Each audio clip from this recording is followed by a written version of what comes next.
Well, hello, my dears. This is Too Hot for Radio, and I'm Aparna Nancherla, back with yet another story bound to make public radio listeners uncomfortable.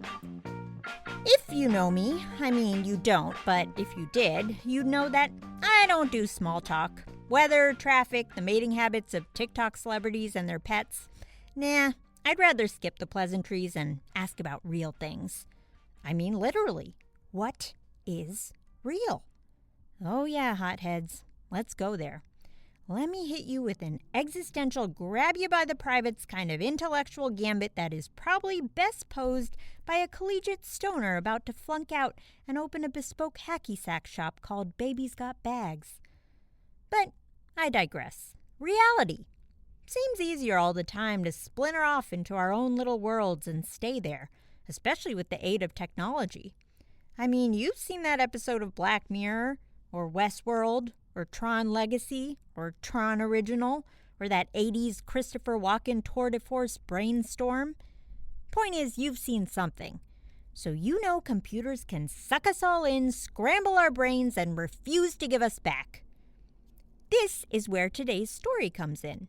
It's a piece about memory, fantasy, and a realm somewhere between the two, a place to which we might escape for a price. Let me give you our warning as we get started. Warning.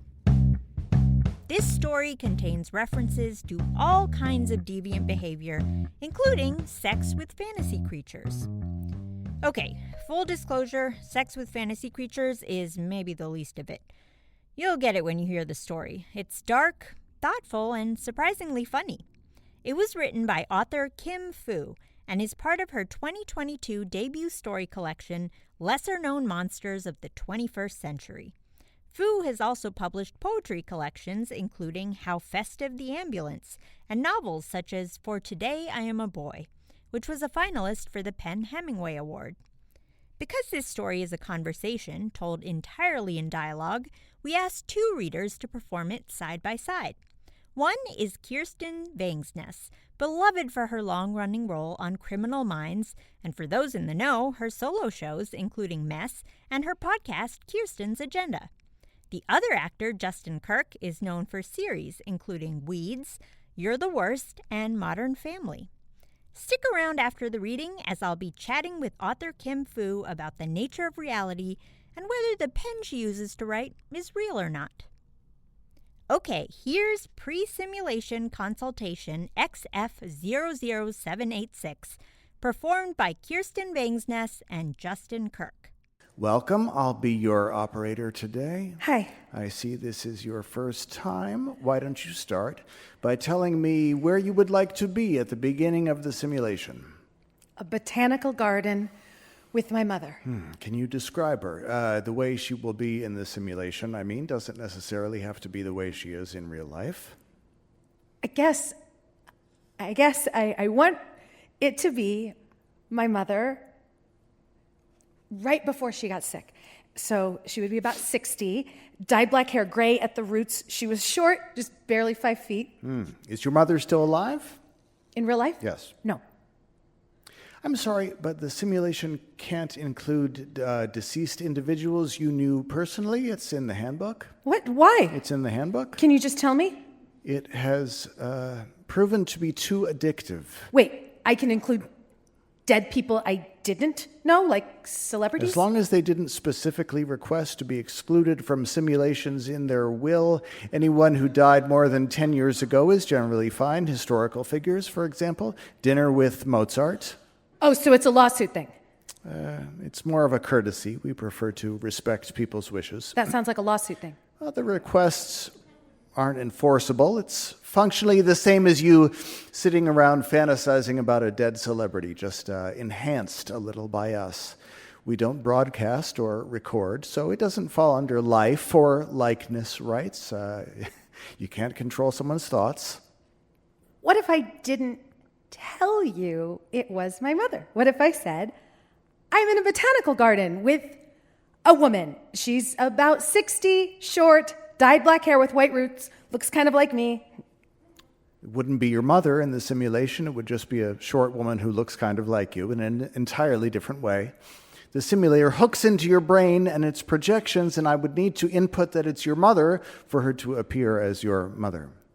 And people don't get addicted to that? To people who kind of sort of meet the same description? No. What if I hadn't told you she was dead? What if I'd lied and said she was alive? It's very important that you're honest with your operator. It's in the handbook. But what if it wasn't? What would happen? It would not work. What does that mean? Best case scenario, the simulation just wouldn't start up. Worst case, you might experience something glitchy. Like what? Have you ever been to a hypnotist show? What? Yeah, back in college. Well, you know how they start out with a large group of volunteers and kick people out as they go until they're left with just a couple people who can be convinced that they're chickens or eating an ice cream cone or covered with ants? Sure. Yeah.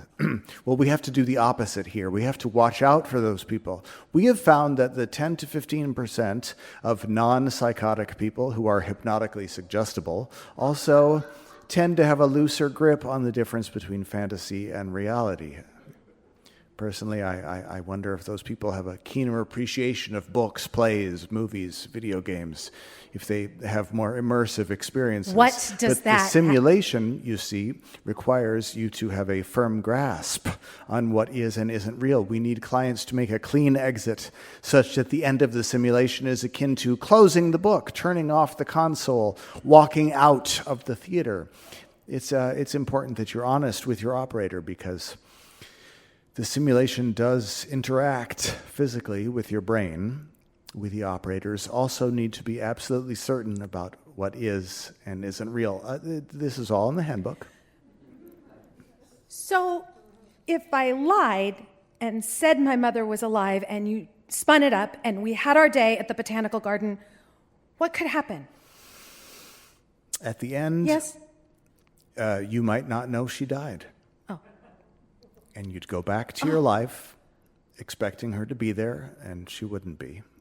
And ideally, the memory of her death and everything connected to it would come back to you on its own once you had talked to friends and family, or you would reconstruct it in such a way that it felt real enough, but it also might not. There might just be a hole there, an uncertainty that followed you for the rest of your life that unraveled your reality around it. And that's assuming, of course, the simulation itself ran the way we scripted it. What do you mean? What else could happen? If I input the simulation on the assumption that your mother was alive, but your mind was very conscious of the fact that you lied, she could appear in both states simultaneously, or not truly simultaneous, but flickering between them quickly enough as to appear simultaneous. She would appear both alive and dead. Yes.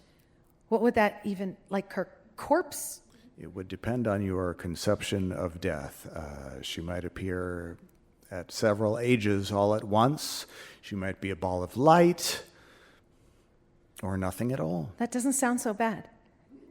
It can be. Have you seen this happen? This specific glitch? Yes. What did you see? It was gruesome. How so?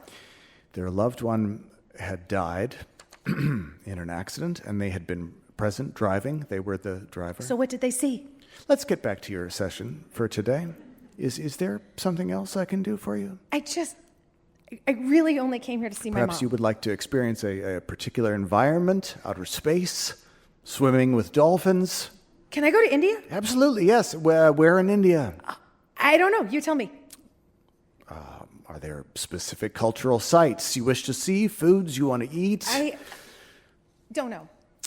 For travel experiences, I usually recommend doing some research first. I have to do research? Well, any place will be what you expect it to be. If you have a limited perception of what India is, that's what you will experience. I can't actually send you anywhere. We just manifest your fantasies. They have to be within your capacity to fantasize.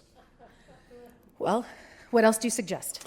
Sexual fantasies have a high satisfaction rate. Also flying, always a classic. Character role play, although for that I would recommend at least an 8-hour session, if not a full weekend. Hold on. You said seeing dead people you know is too addictive? Yes, it is in the handbook. Sexual fantasies aren't addictive. Sex with whoever, whatever, however you want. Flying isn't addictive. What if I just said, I want to feel perfect bliss and euphoria? Could you do that? Yes. And that's not addictive? So the problem with seeing deceased loved ones are well understood. For everything else, we find it best to deal with problem clients on a case-by-case basis. Individual operators have the right to refuse any request. There are no other rules? There are de facto rules, things that no operator will do. Like what? Sex with children or real animals, generally. Real animals generally? It's hard to I can fuck a dragon, but I can't see my mom? I'm sorry. There are conditions under which I can fuck a child, but I can't see my mom? No, of course not. It's there's a degree of discernment in... we live in a society in which anything intimate or unusual is treated as sexual, and that sometimes if a client asks to be held in the palm of a giant, is that sexual? I mean, probably.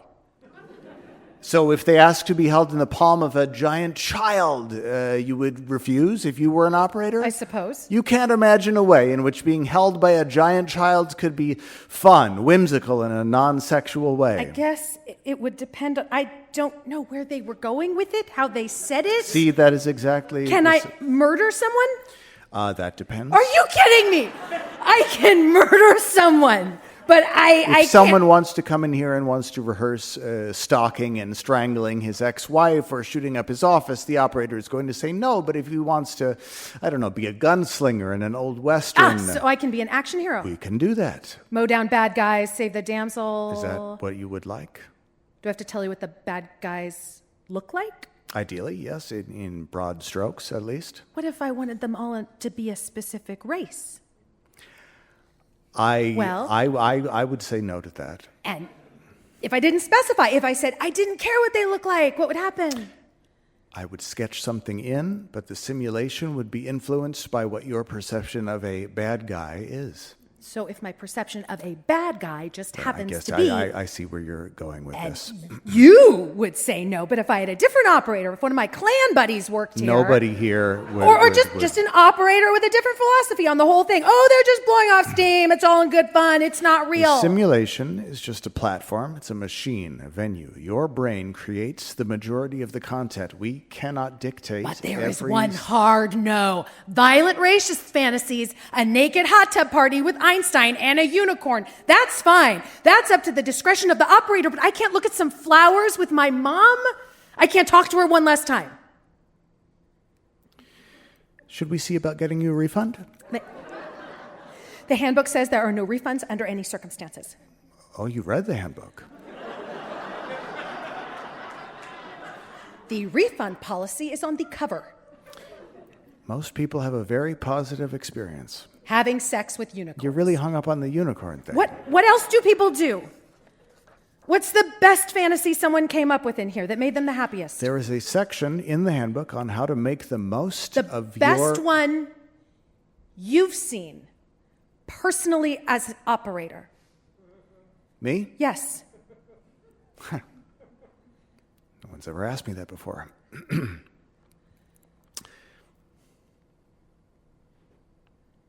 It was a musical. A musical?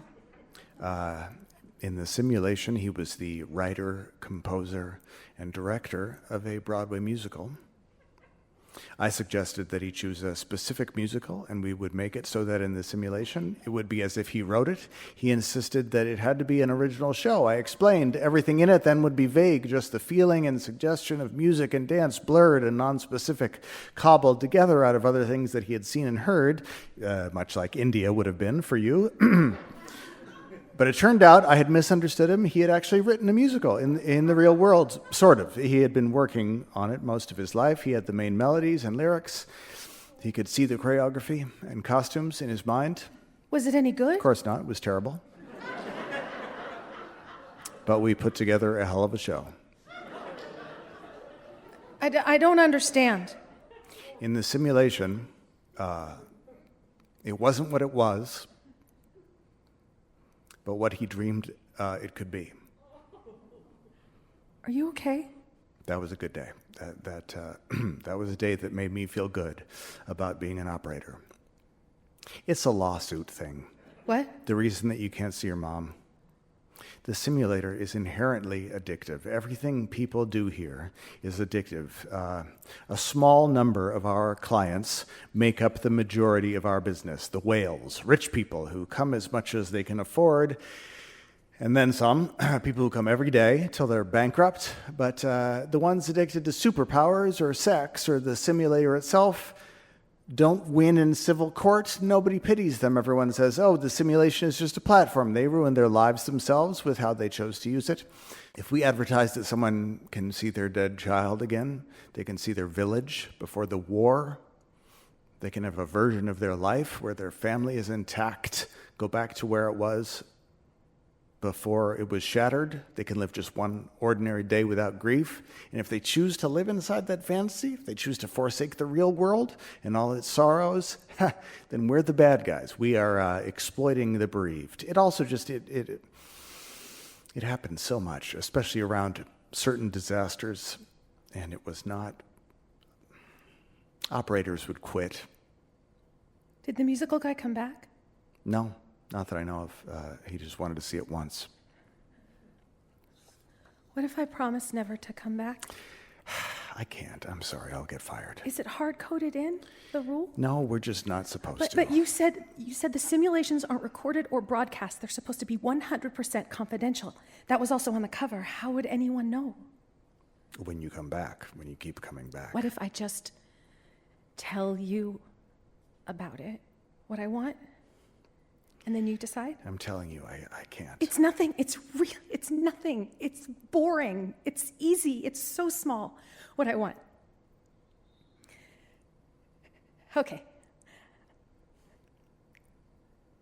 So my mom and I are at a botanical garden inside the conservatory.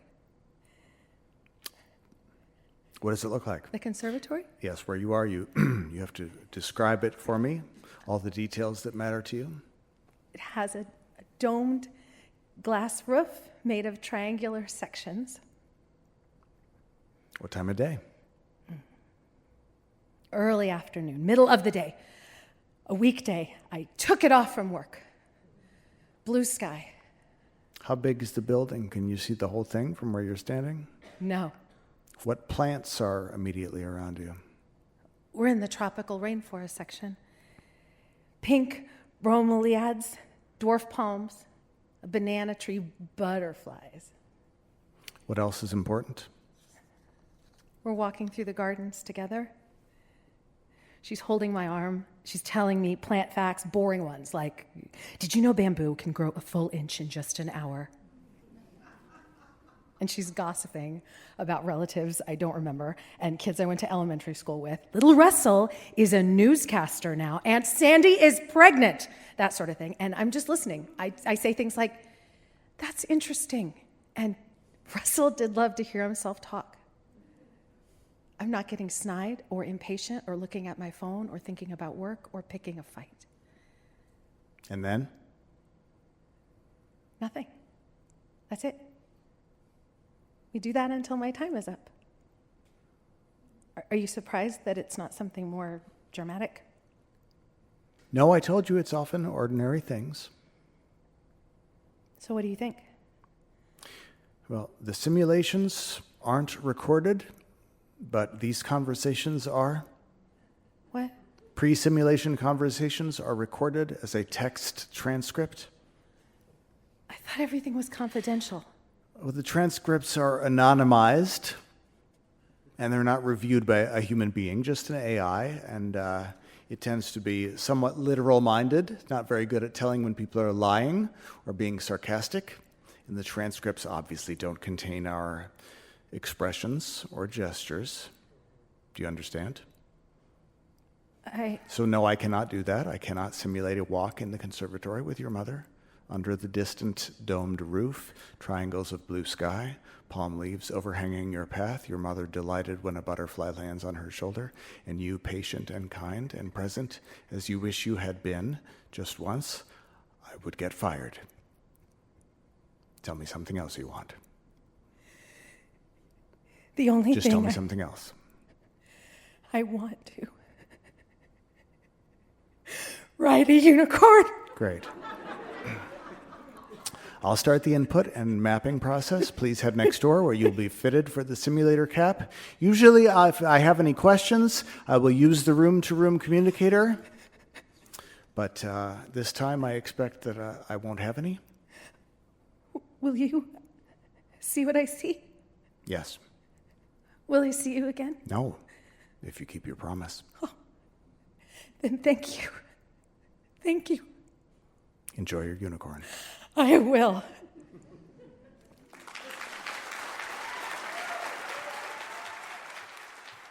Kirsten and Justin.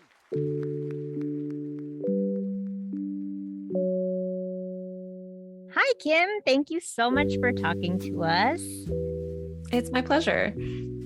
Okay, so this story, I enjoyed it so much, by the way. So imaginative and just, had me thinking long after I finished it. But the rules for the world you created in it are pretty meticulous. Did you spend a lot of time just kind of trying to make sure the logic of the simulator was sound and kind of added up?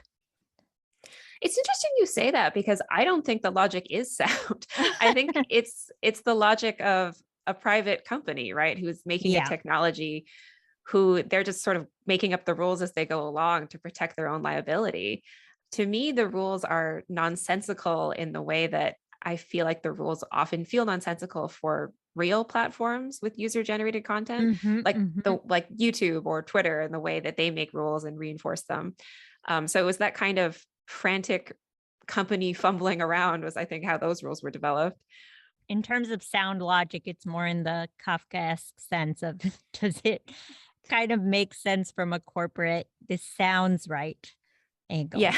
And we have this dichotomy throughout the story between memory versus fantasy as a form of escapism. Do you lean towards one over the other in terms of your own life or what you think is healthier? I mean, I think neither is healthy exactly. I think we're all striving to live more in the moment, and memory and fantasy, I feel like, are seductive and dangerous a little bit as ways of not being present, right? Of retreating forever into the past and the future. I think I'm just repeating things my therapist said at this point. I mean, I think that they're both things I'm extremely interested in thematically as a writer. But in my personal life, it's something I'm trying to resist doing all the time, to not just be lost in a fog of nostalgia or to be forever anxious about the future that, feels less predictable than ever at the moment. Right. And I guess along those lines, like in the story, there's a question of dealing with emotion versus kind of deflecting into addiction, or like you're saying, like distraction. Do you think by the end of the story, this is like the client really trying to process their grief, or do you see it, I guess, in your head going towards like a budding addiction? I think that is the ultimate question of the story. Would this kind of experience give you the closure you want, or would it just make the grief all that more powerful? And I think that that's the problem the operator has, right? Is he can't tell what it's going to be for her, and he's just to take her word for it that it's like, no, I just need this once. I need this closure. I need this experience. I really love video games. I find I get addicted to them very easily in a way that I don't for other forms. And I think it is that sort of first person perspective and that immersion and that way that they can feel like real memories, the memories you form while you're playing a game. I also lost my father when I was 24, and it was, one of the most defining experiences of my life. And I think for me, if I were this character, it would be extremely dangerous. It would be a way of retreating and of choosing fantasy over dealing with the reality that is at hand, the things that you've lost forever and you cannot return to, and the real world as it is. So I think for me personally, it would be extremely dangerous. And I think that that's the open question of the story. In that sense, several of your stories in your collection exhibit some ambivalence around technology and like how it can be a slippery slope. How would you say your own relationship with your phone is, not to put you on the spot? Not good, not healthy. I have a Post-it note on the way to my bedroom that says phone-free zone on it, which is a very embarrassing admission. No, I mean, that sounds healthy, to be honest. Yeah, I mean, I do recommend it. I do feel like it helps my sleep and anxiety a lot to just have rooms where your phone doesn't go. Yes. I've also, a couple years ago, I had to delete all of my social media just because I was not capable of having a healthy relationship with it. Hmm. And it was sad because there was a lot I got out of it. You know, I made connections with a lot of wonderful people that I wouldn't have any other way. And, you know, real professional opportunities grew out of social Right. media at Right. different points. But it was just making me so incredibly anxious, and I was not using it in a healthy way. And at first I was like, I'll just leave for a month. And then immediately my mind was so much clearer and Yeah. I was so much happier. And then, you know, a month became a year and then 2 years. And then I was like, I think I'm just going to delete my accounts. Yeah, no, I love that. I stepped away from social media too, especially during the pandemic. It just felt like it was taking up too much room in my brain, and I've had the same thing where going back now just feels impossible to be like not completely overwhelmed by the idea of it. Sometimes, I was looking at a company account for like, because of something I was doing with for a friend, and it just, and I like looked at Twitter again for the first time in a couple of years, and it was like this fire hose of rage. Right, right, And I was staring at it and I was like, I can't believe I used to stare at this all day long. You know, I used to begin my day looking at this. right. It felt so frightening and overwhelming if you haven't seen it for a while. I guess tying it back to your story, the reader learns as the story is going along that they're hearing a text transcript of a pre-simulation consultation, and it's, stripped of the tone and gesture. But how did you feel hearing two actors kind of read it out loud with all the inflections? It was incredible to me how different it was as a performance than as a piece Yes. on the page, you know, where on the page it was asking the reader to make a lot of leaps. And it was so interesting to hear actors doing that interpretive work for the Hmm. Hmm. spectator, for the listener. Um, I I loved what they did with it. I loved where, you know, the way they put emphasis on little words like oh, or where they chose to pause or talk over each Right. other, the little insinuations, all the character they brought. It was so amazingly new to me. Like I felt like I had this capacity for surprise that Wow. I'd never experienced before as, you know, a writer of fiction. I assume, you know, screenwriters and playwrights and stuff have this experience all the time. But Yeah. for me, it was totally new and I loved it a lot. A lot of your short stories lean towards the speculative more so than your longer work. Is there something about the form that kind of attracts you, or something about fantastical sorts of premises that is more engaging to write about? I think for a long time, I was really intimidated by speculative fiction. Hmm. Um, you know, your first question was about getting the rules down just right. And I think I would get really Mm, hung up on that idea that I had to figure out all the global repercussions of this idea and work out the mathematics and all of this as though I were actually going to invent the device or whatever. right, um, right. in a way that would trip me up and would prevent me from, you know, writing the more human emotional stories that I was interested in the first place. And I think with short stories, I was able to trick myself for just a second, you know, like we're just going to dip a toe in this world and see how it Yeah. goes. It is something I want to keep pursuing and something I am interested in doing in longer works as well. I'm still figuring out my way in this genre, I think is what I would say. So many of your stories have just incredible first lines. Like I love the one from your story 20 hours, which goes, after I killed my wife, I had 20 hours before her new body finished printing downstairs.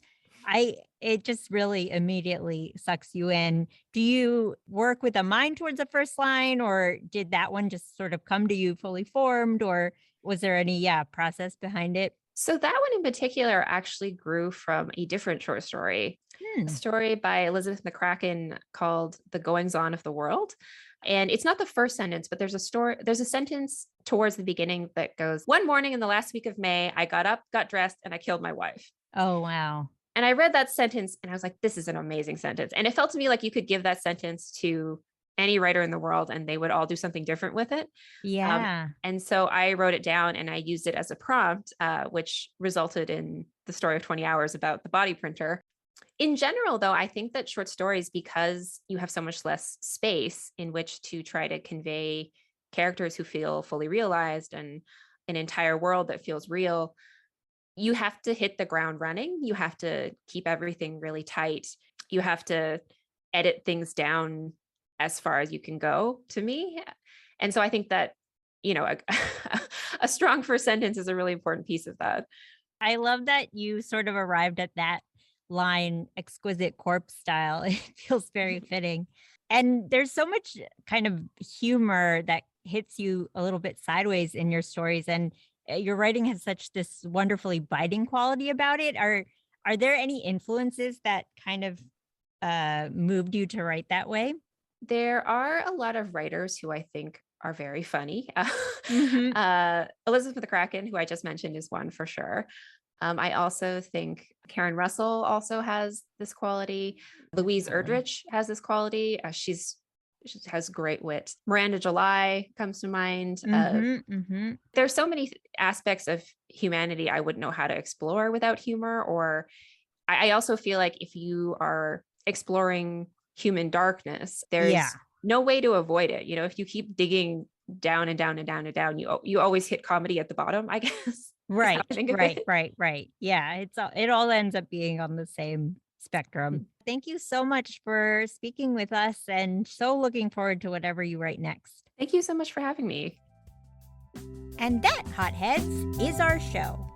If, after that story, anyone has figured out the true nature of reality, I, for one, would love to hear it. Just come find me in the metaverse and let me know. Can't miss me, my avatar is a 20-foot-tall purple owl with marshmallows for eyes. Just climb up my feathers and whisper your answer in my ear hole. And if you're right, and you can tell me about the nature of reality in the length of a tweet, you could win a prize. Some Too Hot for Radio swag, perhaps? Dare I say a keychain? We'll figure it out. Until then, I, old 45 decibel Nancherla, remain your humble servant. Our show is produced by Jennifer Brennan and Mary Shimkin. Our podcast producer and editor is Colleen Pellisier. Matthew Love is our consulting producer. Our theme song is by Poddington Bear. This episode was recorded at the Getty Center in Los Angeles by Phil Richards. I'm Aparna Nancherla. Thanks for joining us for Selected Shorts Too Hot for Radio.